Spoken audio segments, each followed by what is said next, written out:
আমার মনের ঘরেতে রেখেছি জারি দু জাহানের বাদশা নবী কামলি ওয়ালা রে দু জাহানের বাদশা নবী কামলি ওয়ালা রে আদি পিতা আদম যখন মুসিবতে পড়ে মোদের নবীর উসিলাতে আল্লাহ কবুল করে আদি পিতা আদম যখন মুসিবতে পড়ে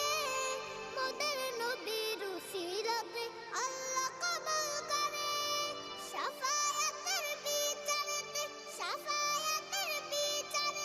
দেখা দিও রে দু জাহানের বাদশা নবী কামলি ওয়ালা রে দু জাহানের বাদশা নবী কামলি ওয়ালা রে আমার মনের ঘরে